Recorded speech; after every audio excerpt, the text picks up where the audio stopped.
시편 144편 12절에서 15절 말씀. 우리 아들들은 어리다가 장성한 나무들과 같으며 우리 딸들은 궁전의 양식대로 아름답게 다듬은 모퉁이 돌들과 같으며 우리의 곳간에는 백곡이 가득하며 우리의 양은 들에서 천천과 만만으로 번성하며 우리 수소는 무겁게 실었으며 또 우리를 침노하는 일이나 우리가 나아가 막는 일이 없으며 우리 거리에는 슬피 부르짖음이 없을진데 이러한 백성은 복이 있나니 여호와를 자기 하나님으로 삼는 백성은 복이 있도다. 이는 하나님의 말씀입니다. 하나님 감사합니다. 아멘. 여호와를 주로 섬기는 백성의 복이라는 제목의 말씀입니다. 한 3년 4년 텀을 두고 나라 사랑의 달 애국에 대한 메시지를 나누고 있는데 오늘이 또 그 시간입니다.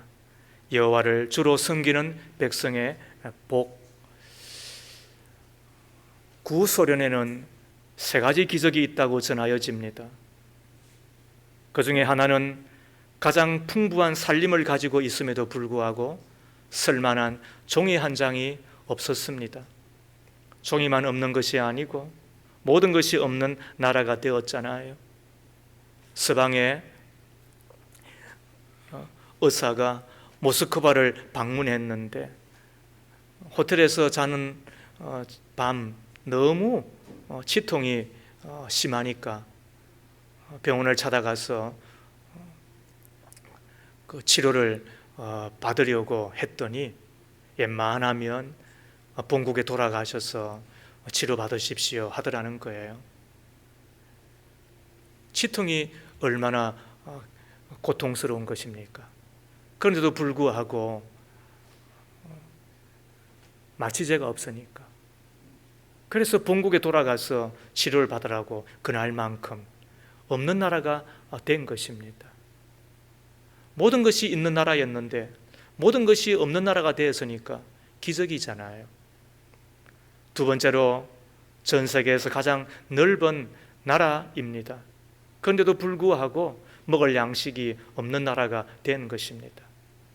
우리는 시베리아 동토를 생각합니다만 그러나 제가 가보았던 우즈벡이라고 하는 그곳은 비옥하기 거지없습니다. 전 세계 목화 산지 1위국이고 그리고는 우크라이나 등등 그 넓은 영토가 다 구소련의 땅이었지 않습니까? 그런데도 불구하고 먹을 양식이 없더라는 것입니다. 서방의 기자가 모스크바를 방문하여서 한 분은 줄을 서 있는 모스크바 시민들을 보고서는 야, 대국이다. 이 추운 날 저렇게 줄을 서서 2시간, 3시간 기다리는 걸 보면 역시 대국의 백성은 틀리다라고 앞을 가보았더니 빵 한 조각을 받기 위해서 2시간, 3시간씩 줄을 섰던 적이 바로 그때였던 것입니다. 뿐만 아니라 세 번째,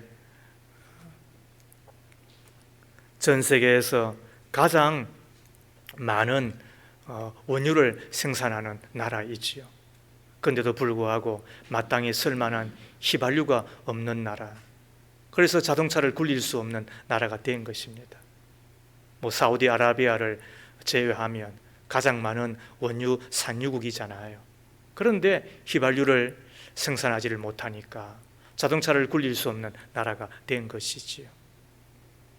어떻게 보면 모든 것이 있는 나라였습니다. 모든 것을 가진 나라였습니다. 그런데 모든 것이 없는 나라가 되고 만 것입니다.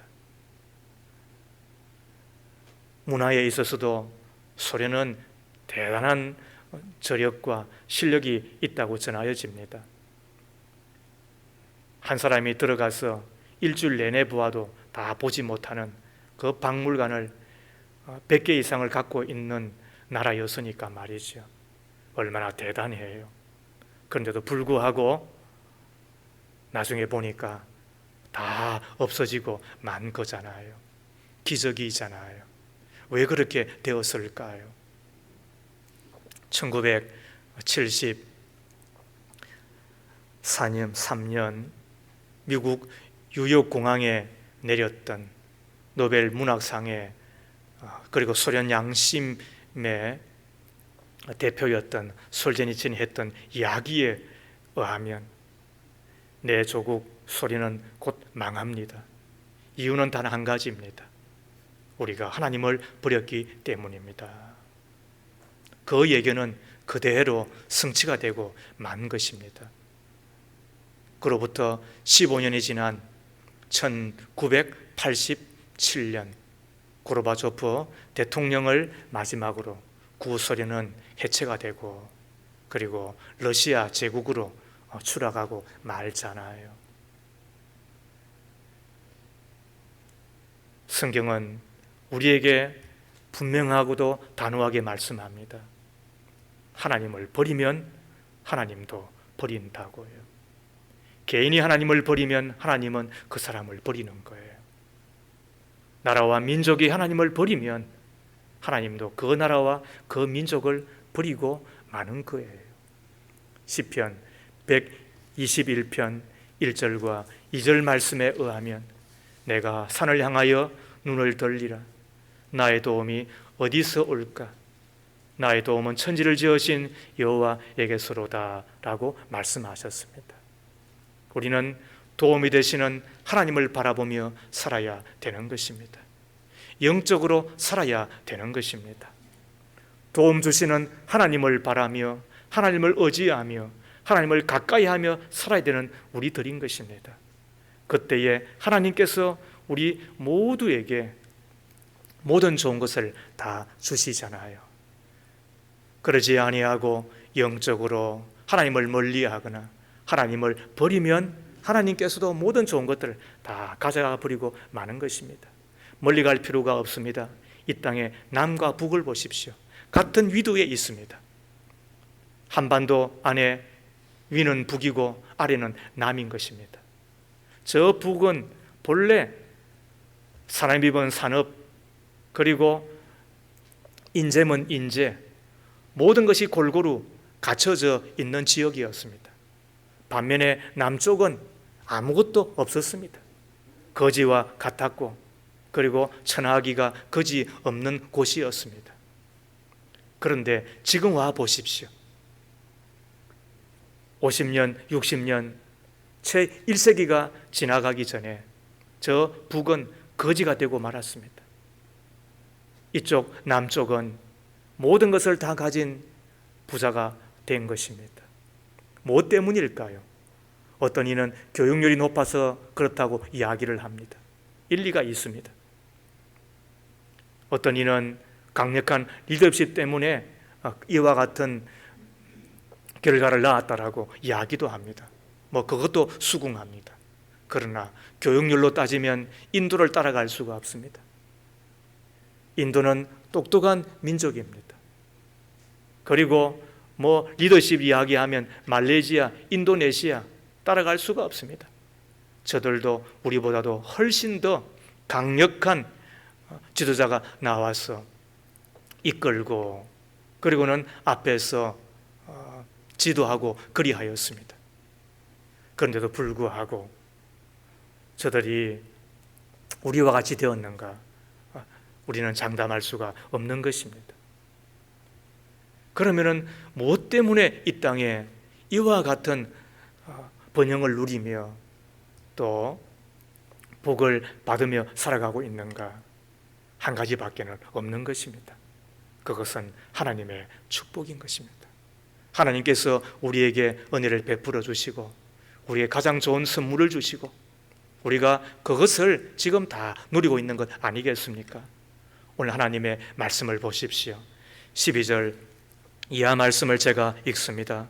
우리 아들들은 어리다가 장성한 나무들과 같으며 우리 딸들은 궁전의 양식대로 아름답게 다듬은 모퉁이 돌들과 같으며 우리의 곳간에는 백곡이 가득하며 우리의 양은 들에서 천천과 만만으로 번성하며 우리 수소는 무겁게 실었으며 또 우리를 침노하는 일이나 우리가 나아가 막는 일이 없으며 우리 거리에는 슬피 부르짖음이 없을진데 이러한 백성은 복이 있나니 여호와를 자기 하나님으로 삼는 백성은 복이 있도다. 믿으시면 아멘 하십시오. 그렇습니다. 하나님께서 이와 같은 복을 베풀어 주셨다는 것입니다. 그 중에 첫 번째가 자녀에게 임한 축복인 것입니다. 하나님께서 우리 자녀들을, 아니 우리들을 복을 주신 것입니다. 제가 어릴 때 보면 왜 그렇게 우리의 또래들이 눈이 팅팅한지 모르겠어요. 코는 왜 그렇게 또 많이 흘리는지 모르겠어요. 또 버짐은 왜 그렇게 많은지 모르겠어요. 이는 말할 수가 없었습니다. 그 옷을 가지고 난로에 툭툭 틀면은 툭툭툭 튀면서 그 이들이 옷에서 떨어지는 것을 여러분 보지 않았습니까? 지금도 그때의 사진을 보십시오. 반세기도 채 되지 않았습니다. 얼마나 못생겼는지. 그런데 지금은 얼마나 잘생겼는지 모르겠어요.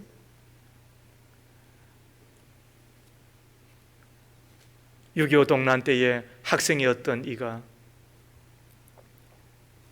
유엔의 수장이 되었습니다. 그리고 연임을 했습니다. 그분이 반기문 씨입니다. 세계의 IMF라고 하는, 그리고 WTO라고 하는 세계 경제기구와 나란한 것이 IBRD라고 하는 세계은행입니다. 그 총재를 한 이가 김용 씨입니다.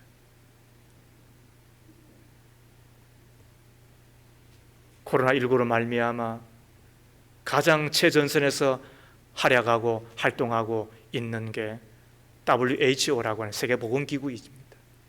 거기에 사무총장으로 재직하였던 그분이 누구냐 하면 이종욱이라고 하는 분입니다. 지금도 세계 유수의 기관에서 얼마나 탁월하게 그리고 훌륭하게 얼마나 큰 업적을 남기며 활동을 하고 계시는 분들이 많이 있는지, 그분들이 다 우리의 동족, 그리고 우리와 어깨를 나란히 하는 분들이 있잖아요.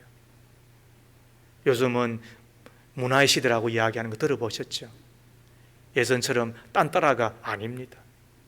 문화를 통하여 이상을 펼치며 또 꿈을 성취하며 그 문화의 안에서 세계가 하나가 되고, 그리고는 풍요로운 삶을 살아가는 것을 보게 되는데, 그 문화의 최중심에서 자기들의 꿈과 이상을 펼쳐가는 우리의 젊은이들 보면 저절로 머리가 숙여지잖아요. 기억나세요? 제때만 하더라도 일본 문화가 한국에 들어오면 우리 문화는 순식간에 망한다는 이야기가 있었습니다. 그때 일본 TV를 못 듣도록 부산의 대마도를 중심으로 전파를 방해하고 그랬었습니다. 그게 그다지 오래되어지지 않았습니다. 그런데 지금은 그런 걱정은 기후일 뿐만 아니라 한국의 이 한류 문화라고 하는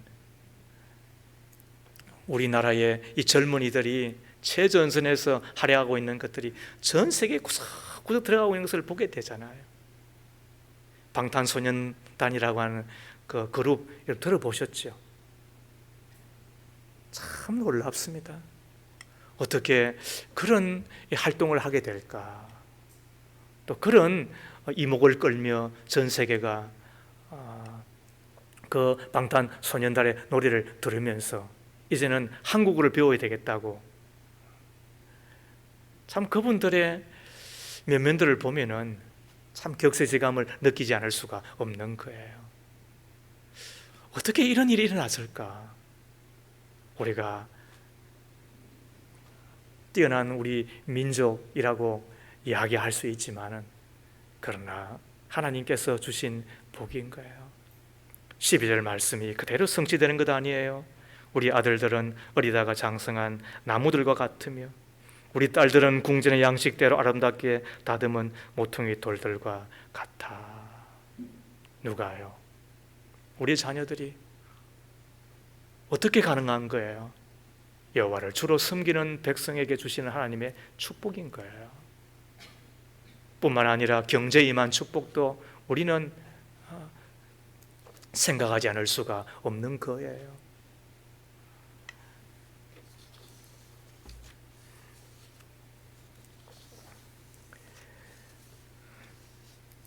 해방 후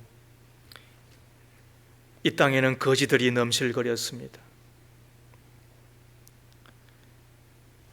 6.25를 당하여서는 있는 것마저도 다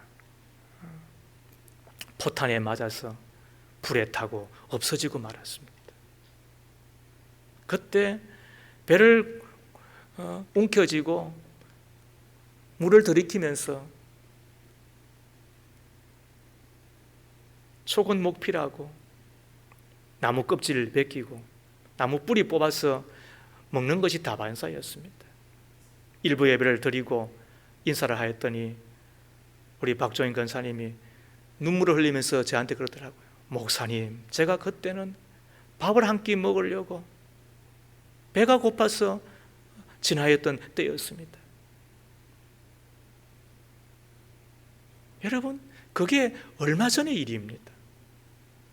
우리 젊은이들은 지금 이 풍요를, 지금 이 부유를 맛보고 누리고 계시는데 생각해 보세요. 그때는 가을 추수, 가을 거지를 하고 나면 겨울을 못 넘겼습니다. 봄이 되면은 나락을 심기 위하여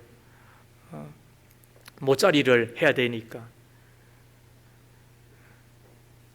씨앗은 손도 못 댔잖아요. 나머지는 그냥 물만 먹고 고구마 말려서 콩 넣고서 먹는 그 정도. 그것이 거의 우리 모두의 상황이었습니다. 60년대에 들어왔어서 머리 깎아서 가발 만들어서 수출했습니다. 저도 서울에서 부산에서 서울 왔다 갔다 할 때 고속도로 휴게실에 들어가 보면 남자 화장실, 여자 화장실은 어땠는지 모르겠습니다만 소변들 다 받는 통이 절비하였습니다. 왜? 그거 모아서 뭘 만들어 가지고 수출을 해야 되는 것으로. 그렇게 해서 그것도 다 모았던 것입니다. 어느 것 하나 우리 가운데 있는 게 어디 있었습니까? 아시아 국가에서 밑에서 1, 2등 가난한 나라가 우리였잖아요. 그런데 채 50년이 지나지 않은 우리 지금 한번 봐보세요. 수출로 따지면은 세계 220개국, 230개국이 되는데 위에서 7번째, 8번째래요. 상상이 되세요? 나라는 미국의 50분의 1밖에 안 돼요. 인구로는 중국으로 따지면 30분의 1밖에 안 된다고요. 그런데도 불구하고 GDP라고 하는 국내 총생산이 위에서부터 12번째래요. 여러분, 국내 총생산은 인구 플러스 그러면 생산 전체를 다 합치는 것이기 때문에 이것은 경제적으로 어느 정도 아시는 분들은 이거는 거의 기적인 거예요. 뿐만 아니라 우리나라가 지금 맛보고 있는 이 영적인 축복은 이루 말할 수가 없어요. 국민소득 3만 불이 되면은 주일 성수를 첫째 안 합니다. 두 번째로 11조 하는 사람들이 거의 없습니다. 그리고 세계 선교하고 전도하는데 게을러집니다. 그런데도 불구하고 우리나라는 주일 성수 다 하고 있잖아요. 우리 가운데도 지금 한 2분 빼놓고는 이제 현장 예배 거의 다 나와요. 세가족 빼놓고 말이에요. 1부, 2부 예배로 나뉘어져서 가능한 것도 없잖아 있겠습니다만 아무튼 참 고마운 일이잖아요. 한두 가정 빼놓고는 우리 안에 11조 거의 다 하고 있습니다. 참 놀라운 일이잖아요. 선교하려고 애를 쓰잖아요. 전도하려고 애를 쓰잖아요. 이게 어떻게 가능한 거예요? 오늘 성경은 이렇게 이야기하잖아요. 13절 말씀에 우리의 곳간에는 백곡이 가득하며 우리의 양은 들에서 천천과 만만으로 번성하며 우리의 수소는 무겁게 실었으며. 누구로 말미암은 거예요? 어떻게 가능한 거예요? 하나님께서 주신 축복이잖아요. 그러나 아무리 자녀가 잘 된다고 한들, 경제적으로 번영을 누린다고 한들 평화가 없으면 어떤 일이 있겠어요? 그런데 하나님께서는 당신을 주로 섬기는 백성에게 주시는 또 하나의 복이 있다고 한다면 그거는 평화에 임하는 축복인 거예요. 14절 하반절에 또 우리를 침노하는 일이나 우리가 나아가 막는 일이 없으며 우리 거리에 슬피 부르짖음이 없을진대. 이러한 백성은 복이 있다고 말씀하셨는데 어떻게 가능한 거예요? 여호와를 자기 하나님으로 삼았기 때문에 하나님께서 주시는 선물이다.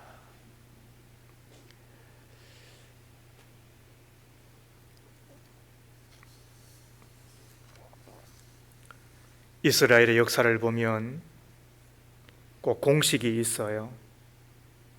하나님을 저버리면 브레셋 민족을 일으켜서 꼭 침략을 당하게 합니다. 그때 저들이 하나님 앞에 회개하고 돌아와 하나님 앞에 간절히 기도하면 하나님은 물리쳐 주시는 거예요. 이것은 공식인 것입니다.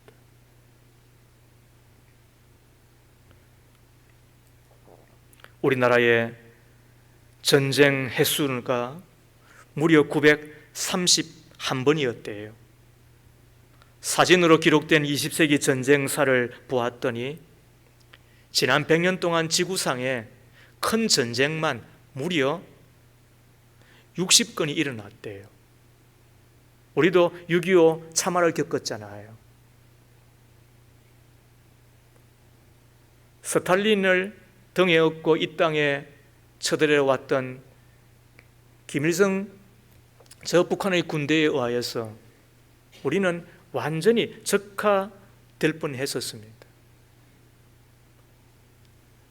서울에 내려왔던 북한군이 그냥 바로 한강을 지나서 낙동강으로 갔다고 한다면 이 땅은 이미 그때 끝났을 겁니다. 그런데 이상하게 이 김일성 군대는 서울에 3일 동안을 머뭅니다. 지금도 그거는 미스테리입니다. 이거보다도 더 큰 미스테리가 뭐냐면 유엔이 안전보장이사회가 모여서 이 땅에 연합군을 보내려고 결정을 해야 되는데 지금도 마찬가지지만 안전보장이사회는 5개국이잖아요. 그 중에 한 나라라도 이견을 내거나 반대하면 결정이 안 됩니다. 그런데 그때 이 말리크라고 하는 소련 대포가 안전보장이사회에 불참을 합니다. 소련에서 유엔이라고 하는 뉴욕에 가는 게 아니고 그곳에는 유엔 대사가 국가를 대표해서 그냥 그곳에 있는 겁니다. 그러면은 당연히 이와 같은 큰 전쟁에 어떤 결정을 할 때는 참여하여서 그 나라의 의견 또 혹은 결정에 대하여서 가부를 해야 되잖아요. 그런데 불참을 했다는 거예요. 지금도 미스테리예요. 그렇게 하여서 나머지 안전보장이사회의 국가가 파병을 결정하고 그리고 이 땅에 낙동강 전선을 보루로 하여서 위로 올라가며 인천 상륙 작전을 감행하고 그리하여 저 압록강까지 올라갈 수가 있었잖아요. 물론 중공군에 의하여서 다시 밀려 내려오므로 지금은 휴전하여 지나고 있는데, 그래도 하나님께서 이 땅에 주신 그 평화를 우리가 어찌 잊겠습니까? 왜 하나님께서 이와 같은 복을 주신 것일까? 우리는 다시 한 번 더 확인할 수밖에 없는 거예요. 15절 말씀에 이러한 백성은 복이 있나니 여호와를 자기 하나님으로 삼는 백성은 복이 있도다. 우리가 여호와를 주로 섬기는 백성에게 이와 같은 복을 주시는 하나님임을 기억한다고 한다면 자녀를 축복하십니다. 경제를 축복하십니다. 그리고 평화의 복을 주시는 하나님이십니다. 이와 같은 하나님의 축복을 받으며 우리나라가 잘 되기를 바란다고 한다면 우리는 어떻게 해야만 될까? 우리는 다시 세 가지를 함께 나누기를 원하는 것입니다. 첫 번째, 나라를 위해 기도해 주셔야 됩니다. 기도하는 것만큼 애국하는 것도 없습니다. 지금까지 공산주의 국가와 싸워 이긴 나라가 없답니다.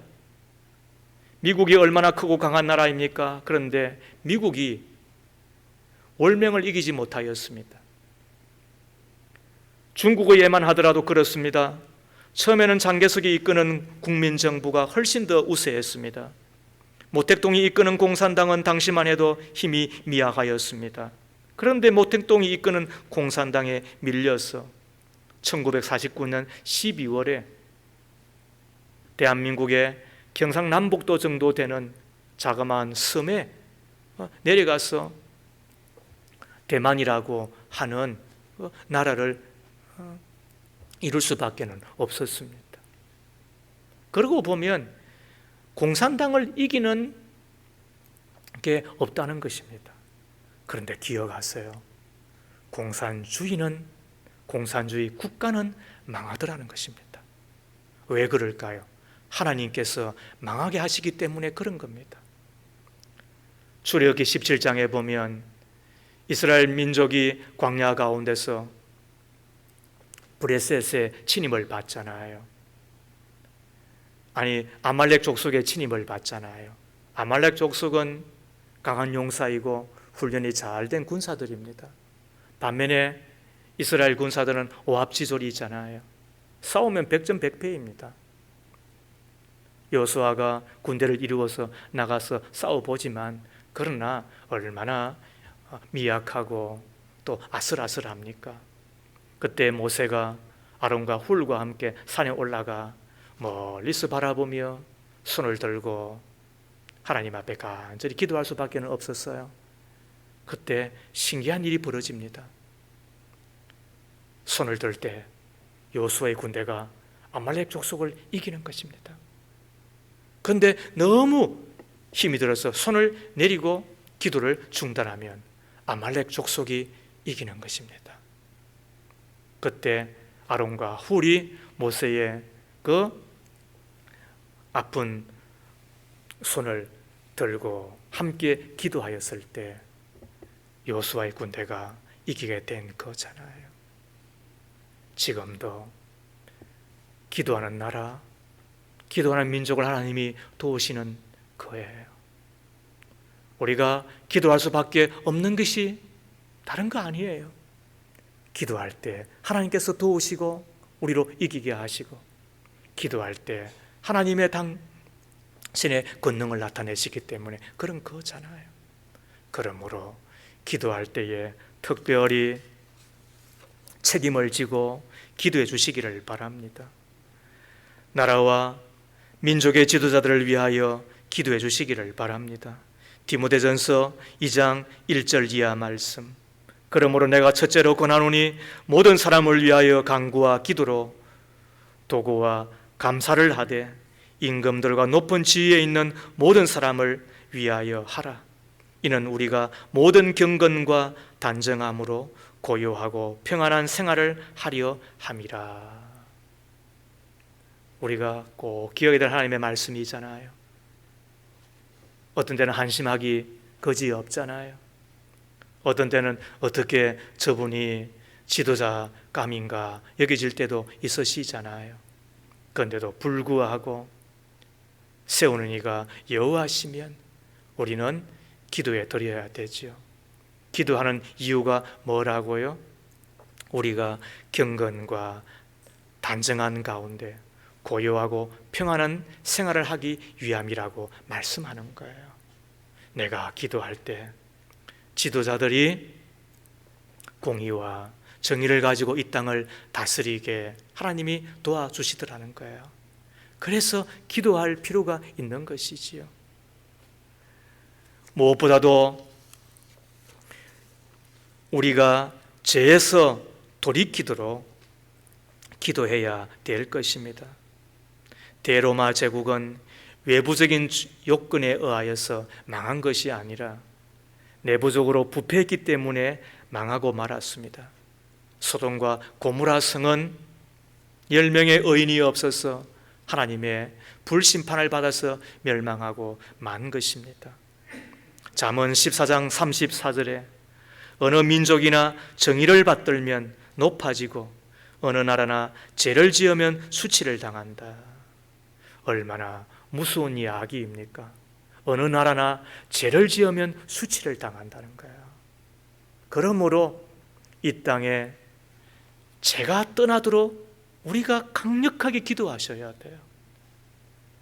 잠언 28장 2절 말씀에 나라에 죄가 많으면 통치자가 자주 바뀌지만 슬기로운 사람이 다스리면 나라가 자리가 잡힌다. 지금까지 우리가 경험한 바잖아요. 슬기로운 사람이 다스리면 나라의 자리가 잡히는 거예요. 반면에 나라에 죄가 많으면 통치자가 자꾸 바뀐다는 거예요. 그래서 우리가 그 혼란, 그 무질서, 그 나라의 여러 혼란스러움들, 무질서를 우리가 다 겪게 되는 거잖아요. 그래 필요한 게 뭐라고요? 하나님, 이 땅을 순결하게 해 주십시오. 이 땅을 깨끗하게 해 주십시오. 그런데 우리 힘으로 됩니까? 그래서 우리가 어떻게 하자는 거예요? 우리의 자녀들, 내 아들과 딸들은 예수 믿는 사람이 되고 죄를 두려워하며 죄를 멀리하며 깨끗하게 살아가려고 애쓰는 이들이 되도록 우리가 기도 많이 해줘야 되잖아요. 역대하 7장 14절에 내 이름으로 일컫는 내 백성이 그 악한 길에서 떠나 스스로 겸비하고 기도하여 내 얼굴을 구하면 내가 하늘에서 듣고 그 죄를 사하고 그 땅을 고칠지라. 얼마나 중요한 말씀입니까? 내 얼굴을 구하면 내가 하늘에서 듣고 그 죄를 사하고 그 땅을 고치겠다는 거예요. 그 땅을 고치겠다는 거예요. 누가요? 하나님이 어떻게 할 때에 내가 악한 길에서 떠나 겸비하게 기도하면인 거예요. 그러므로 첫 번째 애국이 뭐라고요? 첫 번째 하나님 주시는 이 땅의 축복을 우리가 바란다고 한다면 기도해야 되는 거예요. 간절히 기도해야 되는 거예요. 그게 애국인 거예요. 두 번째로 하나님의 축복을 받는 나라가 되게 하려면 내 나라를 위하여서 무엇인가 한 가지씩 일하는 자들이 되셔야 합니다. 1968년 6월 미국의 컬럼비아 대학의 이 심리학 팀들이 흥미로운 실험을 하나 했습니다. 길거리에 지갑을 떨어뜨린 후에 그 지갑을 줍는 사람들이 그 지갑의 주인에게 돌려주는 비율이 얼마나 되나 그 실험을 한 거예요. 그렇게 하였더니 미국은 신앙의 나라라서 그런지는 모르겠습니다만 아무튼 그때 당시에는 무려 45%가 지갑을 돌려주더래요. 어마어마하지요. 지금은 뭐 다 CCTV가 있으니까 뭐 안 돌려줄 수도 없고, 그죠? 아무튼 1968년 6월이었으니까. 그런데도 불구하고 45%가 100명 가운데 45명 정도가 그 지갑을 주어서는 돌려주더라는 거예요. 그런데 깜짝 놀랄 일 하나가 있었어요. 어느 날 씨름을 하는데 그날만은 지갑을 주었던 사람들 어느 누구도 그 지갑의 주인에게 돌려주는 리가 없더라는 거예요. 이게 어찌된 일인가 살펴보았더니 그날 6월 5일 그날은 미국의 대통령 후보로 나갔던 케네디 대통령의 동생이었던 로버트 케네디가 암살을 당한 날이에요. 그 소식이 전해졌을 때에 사람들은 어떤 연구인지 주운 그 지갑을 돌려주지 않더라는 거예요. 이것이 어떻게 이렇게 되었을까를 그 심리학 팀들이 다시 피드백을 하면서 그리고는 결과를 내놓은 거 아니에요. 그게 뭐냐 하면 한 가지 나쁜 소식이 다른 사람들의 행동을 부정적으로 만들더라는 거예요. 한 가지 나쁜 소식이 다른 사람들의 행동을 부정적으로 만들어 내더라는 거예요. 그래서 나쁜 소식 혹은 안 좋은 소식을 들으면 내가 굳이 착하게 살 필요가 뭐 있어?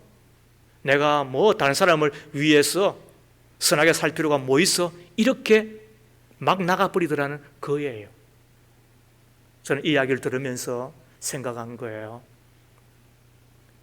한 사람의 긍정적인 행동은 또 다른 사람에게 긍정적인 행동을 유발하는 거구나. 어떻습니까? 내가 머문 곳에서 착하게 살아야 될 이유가 뭘까요? 내가 머문 곳에서 선하게 살아야 될 이유가 무엇일까요? 내가 가는 그 곳에서 그래도 선하게 착하게 살아가면 그것이 영향력이 되어서 또 다른 사람들도 착하게 선하게 살더라는 이야기 아니겠습니까? 저는 예국이라고 하는 것이 바로 이것이구나 생각을 하게 됩니다. 나의 행동은 미미하죠. 내 행동은 5천만 가운데 하나에 불과하죠. 그러나 내가 머문 곳에서 착하게 살아가면 다른 사람도 착하게 살려고 하겠죠. 내가 선하게 살려고 하면 또 다른 사람도 선하게 살아가려고 하겠죠.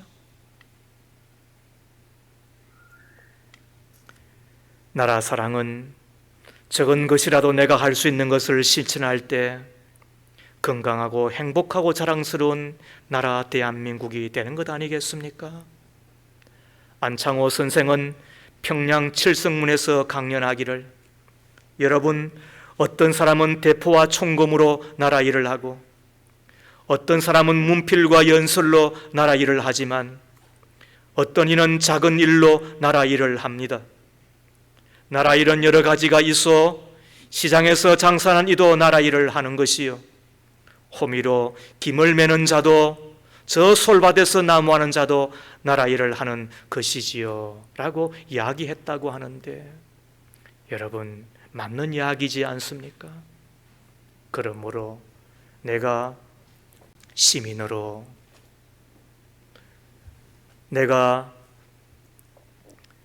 머문 곳에서 그 역할을 잘 감당하면 그게 애국이잖아요.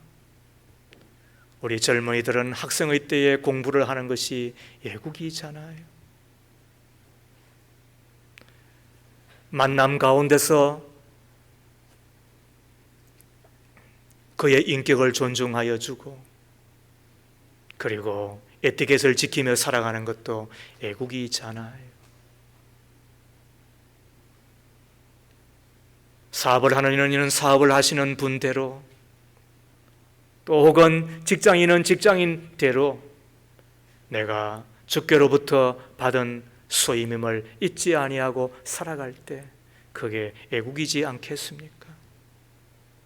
내 가정에서도 적은 것이나마 분리수거를 하고 또 신자의 아름다운 삶을 향기처럼 살아내면 그것이 애국이지 않겠습니까?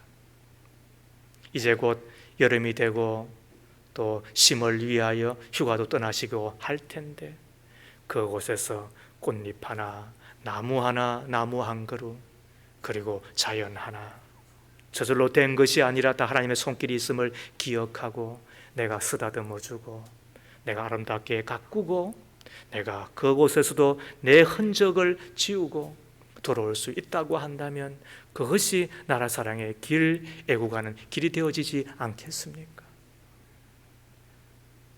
우리는 백성으로서 국민으로서 의무가 있을 터인데 병역의 의무를 그리고 납세의 의무를 교육의 의무를 잘 감당한 그것만으로도 나라 사랑의 길이 되어지지 않겠습니까? 무엇보다도 의롭게 진리대로 사는 것만큼 더 큰 애국도 없다고 생각을 합니다. 예레미야 5장 1절 말씀에 너희는 예루살렘 거리로 빨리 왕래하며 그 넓은 거리에서 쳐다보고 알라. 너희가 만일 공의를 행하며 진리를 구하는 자를 한 사람이라도 찾으면 내가 이 성을 사하리라. 예루살렘 성에 의인 하나라도 있다고 한다면 내가 그 사람을 보고 어떻게 한다고요? 이 성을 사하리라, 이 성을 보존하리라라고 이야기하였습니다. 그러므로 우리가 기억하십시다. 그리고 결심하십시다. 하나님, 저 어렵게 살래요. 저 정직하게 살래요. 저 법을 지키며 살래요. 하나님의 사람대로 살래요. 나 보시고 내 땅 축복해 주세요. 하나님, 나 보시고 이 땅 구해 주세요. 하나님, 나 보시고 대한민국 하나님께서 긍휼히 여겨 주세요.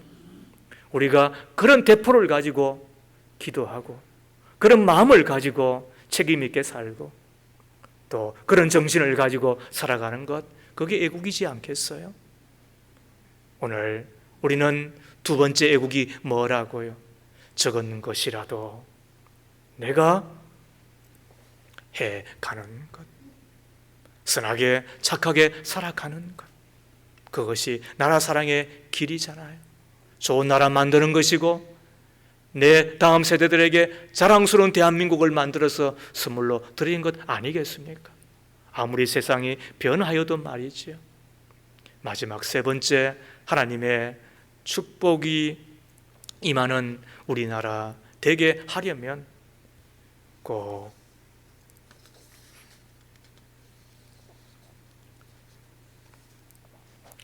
민족을 복음화 시키는데 전심전력하셔야 됩니다. 안창호 선생님이 일찍 이런 말을 했습니다. 경찰서 1개를 세우는 것보다 교회 10개를 세우는 것이 훨씬 유익하다. 맞는 말이지요. 하나님은 그 땅을 축복하실 때 또 하나의 공식이 있습니다. 그것은 그 땅의 교회를 보시는 것입니다. 그 땅이 하나님을 예배하는가? 그 땅의 교회가 하나님께 기도하는가? 그 땅의 교회의 믿음의 사람들이 하나님의 뜻대로 살아가려고 애를 쓰는가? 그 땅의 하나님의 교회가 복음을 전하며 또 세계 선교를 감당하고 있는가? 그것이 확인되면 어떻다고요? 하나님은 그 땅의 교회를 보시고 정치, 경제, 사회, 문화, 교육, 매스컴에 이르기까지 입체적인 구원의 역사와 함께 하늘의 복과 땅의 복을 주시는데 이유는 단 한 가지예요. 마음껏 내가 세계 선교를 위하여 살아라. 대제사장의 국가가 되어서 살아라.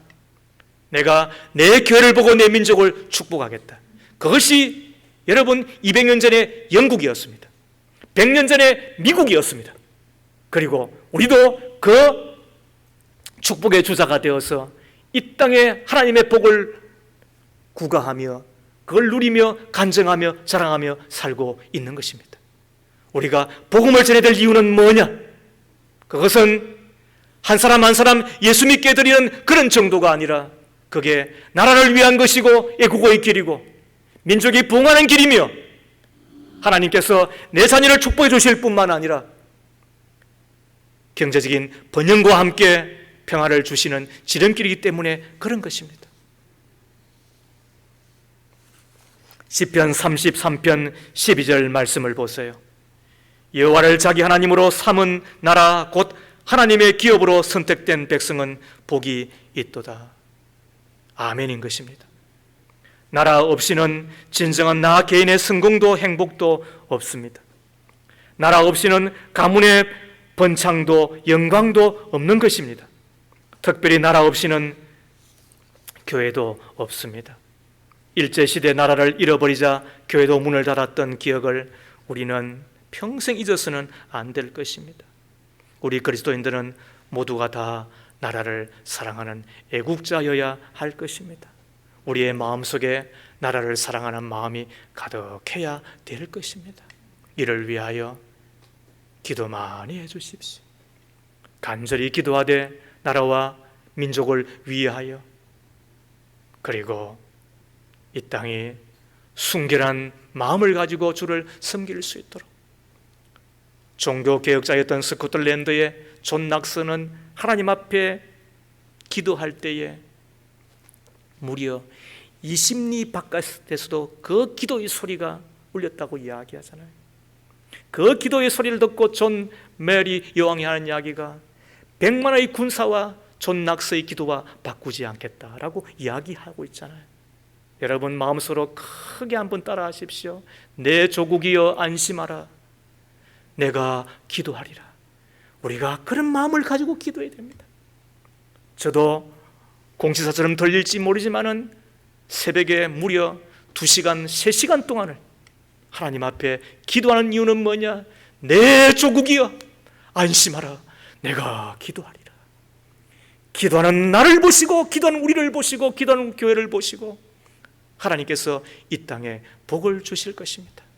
내가 머문 곳에서 작은 것이라도 하나 선하고 착한 일을 하면 그것이 애국이 되고, 그리고 함께 동참하는 좋은 나라가 될 것입니다.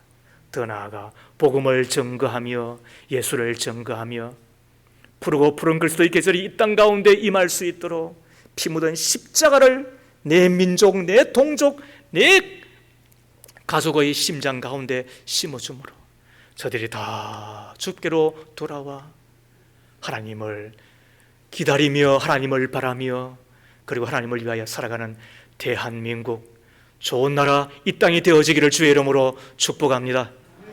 하나님 아버지, 국가의 흥망성쇠를 주관하시고 역사의 주관자이신 하나님 앞에 간절히 기도합니다. 우리에게 조국이 있음을 감사하며 우리에게 좋은 나라 주신 것을 감사합니다. 우리 모두가 다 나라를 아끼며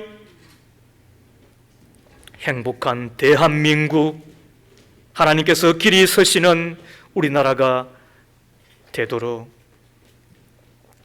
하나님 앞에 기도하는 자일 뿐만 아니라 나라를 위해 적은 일이라도 해내며 전도하며 선교하며 민족을 복음화시키며 저 북녘의 땅에도 복음이 들어가 통일조국 기다리는 우리 모두가 꼭 되게 하옵소서. 그리하여 이 마지막 세대에 하나님께서 높이 드시는 나라, 우리의 다음 세대에게 행복하고 자랑스러운 나라, 하나님께서 이 땅에 오실 때에 우리를 보시고 기뻐하시는 나라, 그리고 우리 대한민국 꼭 되게 하옵소서. 예수님 이름으로 기도합니다. 아멘.